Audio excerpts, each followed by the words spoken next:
Right. Hey, bricks and mortar retailers, welcome to this week's video. Today, we're going to be talking about the importance of hiring good employees for your small retail shop. I'm sure you know that's important, but what I'm going to run through you today is what I believe are to be the important qualities that you should be looking for and how you go about hiring these people for your bricks and mortar retail store. So, welcome to the channel. For many of you who, if it's your first time, welcome. My name is Alvin. I am the retail business coach that helps bricks and mortar retailers grow their business really quickly. And like I mentioned, one of the main problems that we have as bricks and mortar retailers is the whole hiring process is dealing with employees and how we're going to go about utilizing our team members so that we can grow our business. I'm a really big proponent of ensuring that we have a fantastic team. A fantastic team not only will allow you to grow the business very quickly, they'll improve your cash flow, improve your profitability, will allow you to scale your business once you have the right team members in place. Plus, they will allow you then to spend less time working in the business and to start to work on the business. So then you can start to create more time to do the things that you love, hopefully, and eventually move away from working on the business to work above the business, which is the main goal that I like to take all my clients through. So, without further ado, let's rock and roll into it. So, I'm going to cover uh, briefly revisit again what I believe are the main qualities that we should be looking for in our employees. And the major mistake that we make here as bricks and mortar retailers is and business owners as we haven't actually thought about the qualities. Many of us are in reactionary mode. So that means, I don't know about you, but this used to happen to me all the time when I was running my pharmacies in the beginning, which was a staff member would leave or I'd have a position open up and I would just hire the next person that would come along. I'd put an ad up and really it was such a scarcity mindset because I was so busy running the day-to-day store that I totally didn't even think about the person that I wanted. But thankfully, with the help of coaches and the way that I'm helping you now, I'm going to encourage you to think about really being strategic in how you go about hiring your team members. And what I want to run through are the three qualities that you should be looking for in your team members. Okay. So the first thing is you want to make sure that they've got strong communication skills. I think this is often overlooked. It is often assumed that if somebody wants to work in retail, they've got strong communication skills. Boy, if you haven't found that out already, then you definitely will find it out soon enough. As I found out, just because somebody wants to work in retail does not mean they have good communication skills. So yes, it's communication skills is something that hopefully you're going to develop as part of your employee program, and you can watch my other videos on that. However, we want to make sure that we start working with really good foundations. So we want to make sure that someone has strong communication skills, especially in this day and age of e-commerce, in this day and age of the big box retailer, in this day and age of the dying art of bricks and mortar retailing, where your shop next door is also struggling.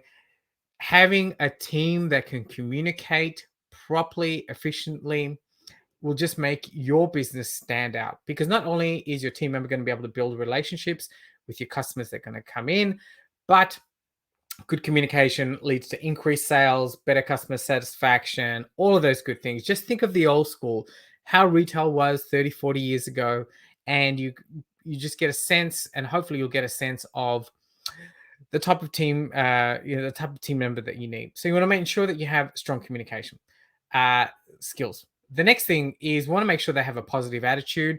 You don't really want a Debbie Downer or whatever the male equivalent is, because attitude is so important. Not only will it infect your team in a positive manner, but having someone with a positive attitude will ensure that your team and you and them will survive the roller coaster that is retail. As you well know, retailers, we're constantly adapting to the marketplace, and you want to make sure that you have team members who can adapt with you, right? And also having someone that's got a really good positive attitude will also help you drive sales and productivity. The third part is we want to have someone that's adaptable.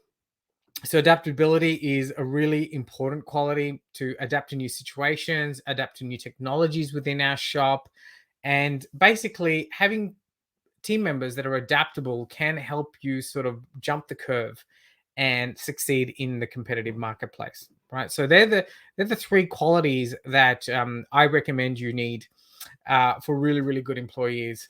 Of course, the next question you're probably going to ask me is, well, how do I go about finding these kinds of people?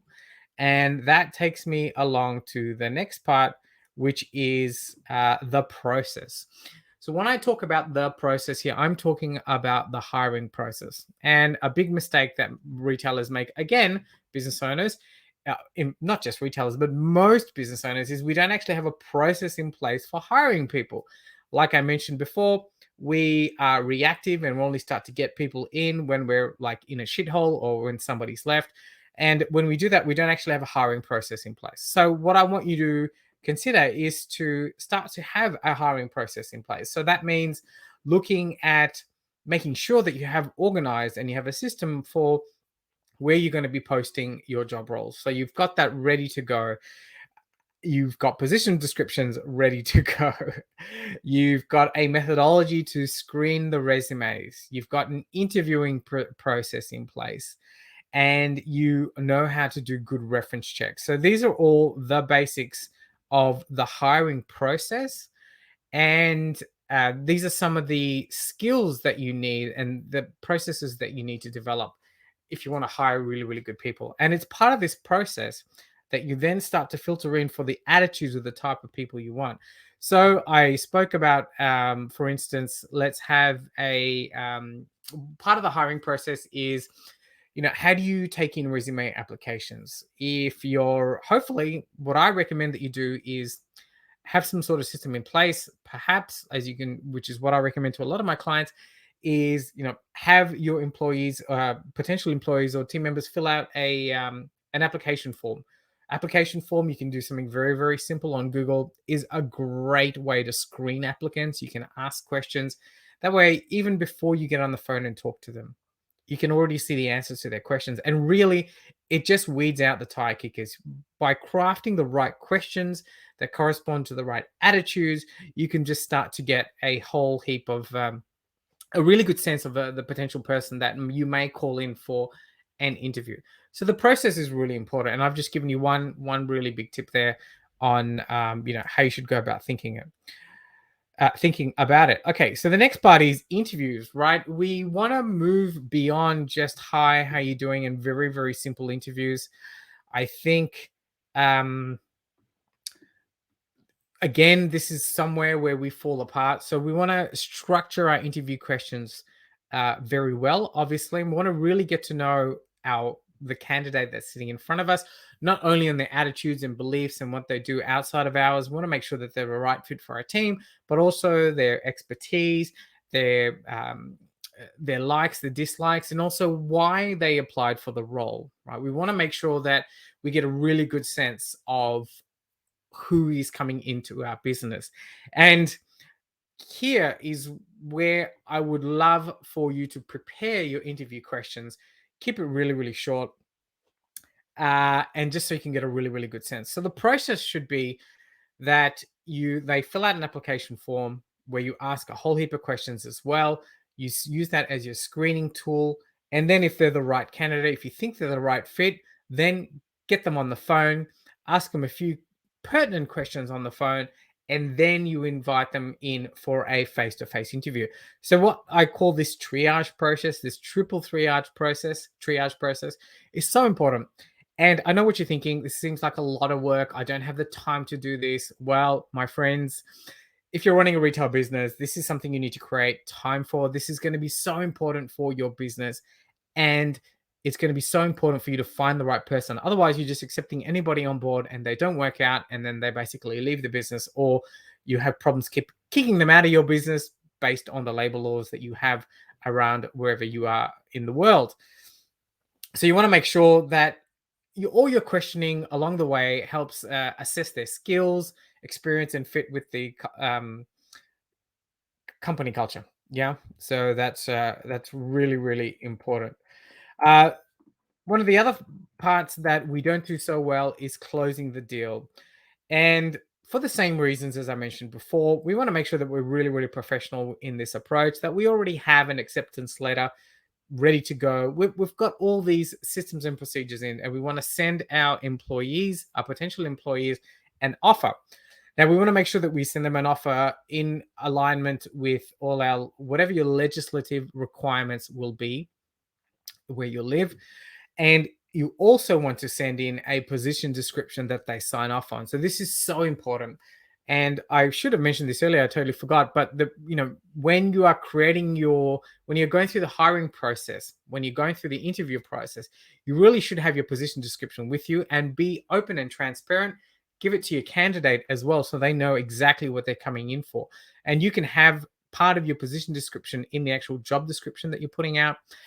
So there's no surprises, no real surprises when they come into your business. And so really important that we have that position description in place and make sure they sign off on it, right? The position description should cover their duties. What are they going to be doing? Sales targets as well, what they're expected to do. If you have a bonus commission structure in place, make sure you pop that in there as well. But you want to be really transparent. You don't want to have any surprises give any surprises to the person that's coming in. You want to be really transparent up front, so the person that comes in knows exactly what's expected of them, knows exactly what they need to do to grow your business, and knows exactly how your business operates. So that's so important. So important.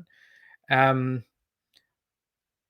last part, I think, is the last part is to offer incentives for your current team members. I think this is such an overlooked process as part of how to hire good employees. Hopefully, if you've got the right employees in your business and they understand your culture, they understand exactly the way your business runs, providing incentives to your current employees, like a referral campaign as such, where if they find somebody that's suitable and that takes the headache for you in the whole hiring process, you still need to interview them. But if they have a friend or someone they refer on to your business, you will pay that referee an incentive. So it's a really great strategy in place. It'll help you maintain the wheel of constantly trying to find good people. So there's a really, really good tip for you as well. So I hope you found that useful on how to hire good employees for your small retail shop. There's lots of information there that if you go back and implement in your bricks and mortar retail shop, you will start to get some really, really good success. Of course, I've spoken about some concepts there. Perhaps some of these you're not familiar with. Well, if you need some help with this stuff in your business, hit me up. I am a retail business coach, as you know, and we help clients like this every day through all parts of their retail business to grow their business. And one component of this is creating this rockstar team, or how to go about hiring good employees for your business. If you need some help with this stuff, there's a link down below. Join our group, have a look on Facebook, have a look at what we're all about, and then from there we can continue the conversation further. So until next time, I'll see you again, and goodbye.